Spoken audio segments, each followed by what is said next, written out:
All right, this is Aaron Breitman for the Scarlet Faithful. My rapid reaction coming minutes after Rutgers defeats Temple 36-7 on Saturday night, September 9th. Blackout game. It was a long it was a long and winding road to a blowout victory. It was close for most of the game. Similar formula for Rutgers that they employed against Northwestern in terms of jumping out to a multi-score lead, getting conservative, dominating defensively. They did obviously wear Temple down in the end, scoring 23 unanswered points to finish them off, which was encouraging. There were, a lot of positives in this game, a few concerns. Overall, it's a win. They won comfortably, and Rutgers is 2-0, and now they will host Virginia Tech next Saturday, September 16th at 3:30. Virginia Tech losing at home to Purdue today, 24-17. We'll get to that in a little bit. So let's jump in. Gavin Wimsatt, overall, he started really strong. I like the rhythm they got him in. Obviously, that 61-yard pass to JaQuae Jackson was tremendous. And really, that play alone showed that he has a talent level that Rutgers hasn't had at quarterback in a long time. That was beautiful. It was perfectly in stride. It was also great to see JaQuae Jackson break out tonight. 4 catches, 95 yards, had the looks of a number one receiver, had a quiet debut. So great to see from him as well. But Wimsatt overall, after that 61-yard play, Rutgers got conservative and he got out of rhythm. And I think he had 5 or 6 incompletions in a row. Again, this is a rapid reaction. I haven't gone back and really dove into the stats yet, but he made a couple good throws at the end. As soon as they started to open it up again, he threw to JaQuae Jackson on the left sideline. It was with 17 yards, and then Kyle Monangai just took over, wore Temple down. He had 57 yards on 6 carries in a row to score a touchdown, and that really put Temple to bed. That made it 19-7. Then you had Patel come on, kick a field goal. Then Sam Brown got his touchdown, which was great to see. Didn't play much, but had that nice catch at the end and ran it in. And then Al-Shadi Salam also getting his season debut and getting a touchdown at the end. So it really rolled on from there. Temple made it 13-7 early fourth, and it was one of those games where Temple was just hanging around. They were annoying, as I predicted. Probably the best prediction I got right. And they were in the game, and it was frustrating because Rutgers was dominating. First drive of the game, Isaiah Washington fumbles around the Temple 10. Wimsatt looked good on that first drive. Rutgers should have gotten points on that first drive, so that was frustrating. They did come back, get the touchdown on the second drive. So it was great to see Wimsatt's confidence not get flustered in that moment. And he went back to Washington a few times as well, which was good to see. And Washington made some good catches. Overall, let's see what the stats were. Jackson, like I said, led him with 95 yards on 4 catches. All right, Washington had 2 catches, 16 yards, not much. Dremel had 2 for 19. He did get banged up. Jashawn Benjamin, didn't get a lot of carries a lot of action in the second half because Monangai was just dominating. Monangai finished 28 carries, 165 yards, 5.9 yards a carry, and a touchdown. But Benjamin, he had that 33-yard catch in that second drive to put Rutgers up 7-0. It was a great run by him in terms of yards after the catch and getting into the end zone on an athletic play. And then he carried 5 carries, 36 yards, so 7.2 yards a carry. So he's been capable.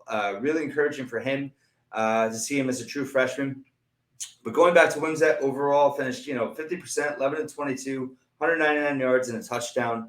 Overall, he was solid. Run game, he had a nice 17-yard run at some point. Otherwise, didn't do too much in the run. I thought, running him up the middle doesn't make a lot of sense to me. They need to get him out in open space a little bit more. I thought he was very good in RPO decisions in terms of how he was able to hold on to the ball and then hand off at the last moment. I thought he was really good at that tonight, which was great to see. He's playing with more confidence. I mean, he's definitely better. He is capable. And until we get into Big Ten play, we're not going to know what a ceiling is on this season, but it's considerably higher than last season for sure. And his floor is as well. What I want to see is when adversity hits and when he throws that first interception, in a Big Ten game, how is he going to respond? That's what we need to know about Gavin Wimsatt in terms of how his, overall trajectory is going to go this season. But listen, through 2 games, 0 interceptions, 0 fumbles. He's played mistake-free football. He's made relatively good decisions. He did. I think I have to go back and look, but I don't think he had too many poor throws tonight. He had a couple throws that were off and a couple that were high. He's gotten some of his receivers in trouble with some bad throws in terms of them getting hit. But he's not throwing into danger nearly as much this season. Did a couple times against Northwestern. I don't think he did tonight. I can't, nothing jumps out at me. Maybe once, but overall, definitely better tonight. And so I mean, there's progress there for sure. JaQuae Jackson, like I said, looks like a number 1 receiver. Kyle Monangai, really strong performance tonight. I just love the way. I mean, he's Kirk Shiraka is having him do his best Muhammad Ibrahim impersonation that he can. The way he's very elusive. He's able to grind yards out after the hit, which is so key. A 2-yard run that he turns into 4 or 5, and he's gotten stronger and he shows it. And he's tenacious, and I love him.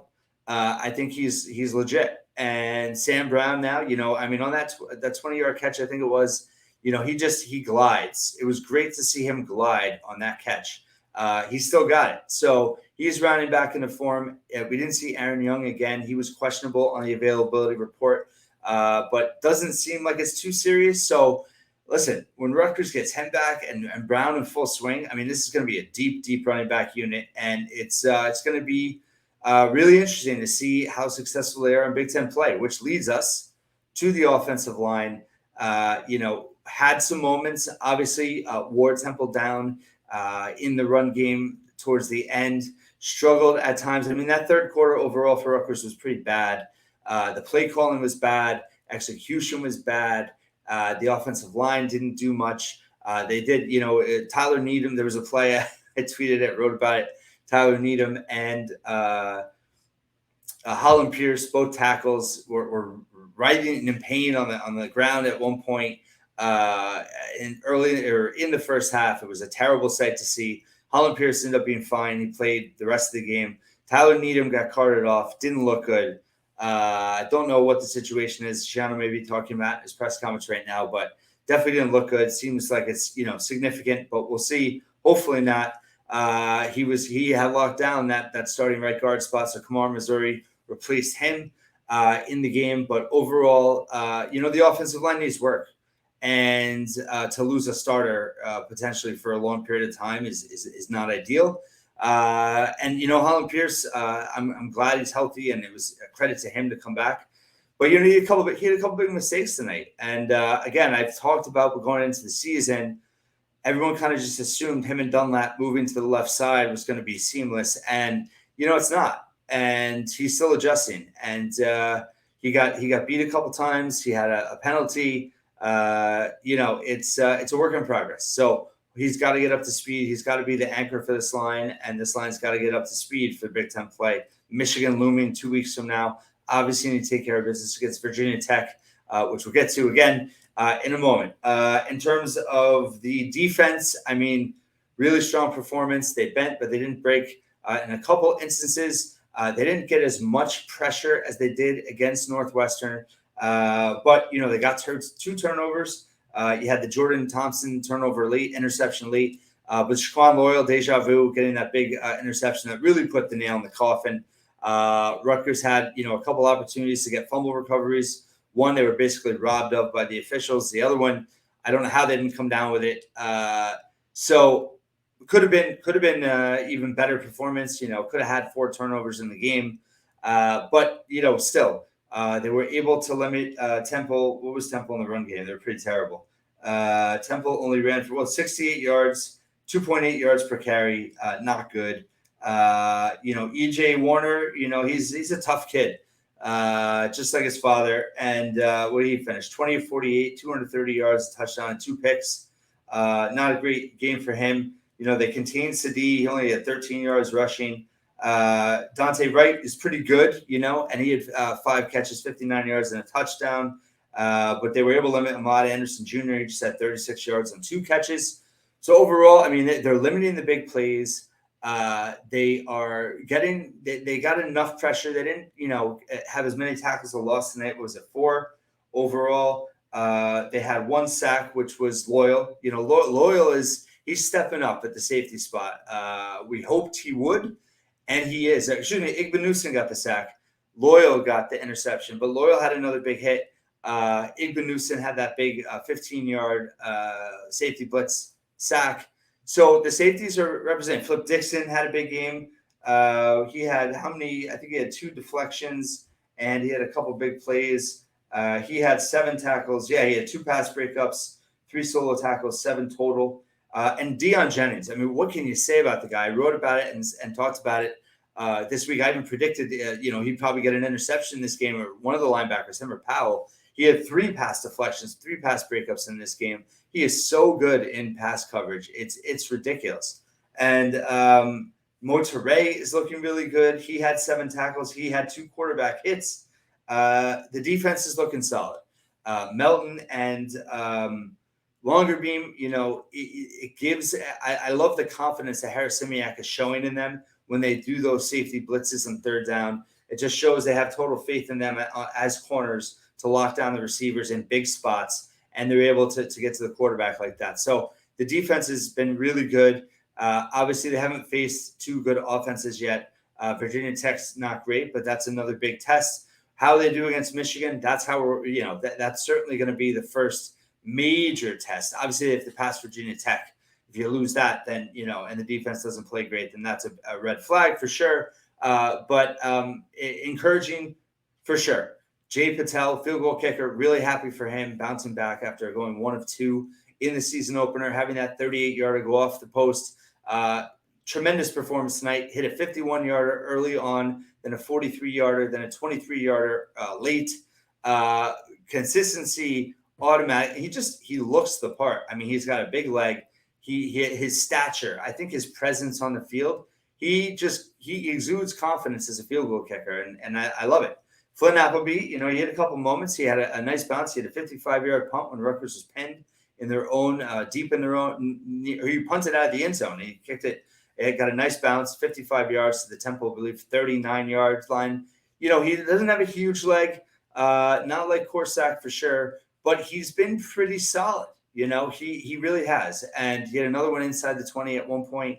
And, he's doing his job. He's not going to be Adam Corsack, but he's solid. And that's all you can ask for, I think, at this point in his career. 2 games in, pretty solid job there. Jude McAtamey, once again, was great on kickoffs. I don't understand Rutgers of the fair catch on the kickoff at the 10. That's super conservative. They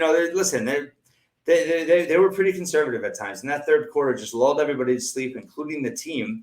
And Temple got back in the game. So we're going to see. We'll see in Big Ten play how Schiano approaches it. When this team is, if you have a 1-score, 2-score lead in Big Ten play, you can't take the air out of the ball. You got to keep playing.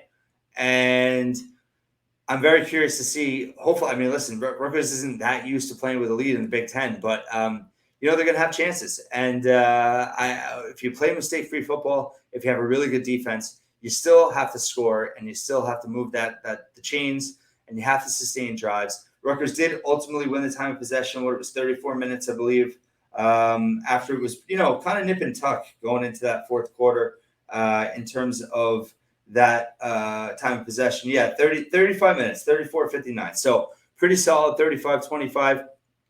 And they did what they wanted to do. They know the formula. They're going to stick to it. But again, as the competition increases, I think you have to be less conservative in the middle of the game, and you got to keep pushing. You got to keep scoring. But that's a debate for another day. At the end of the day, Rutgers wins 36-7. Certainly didn't feel that comfortable, and it wasn't for a large part of the game.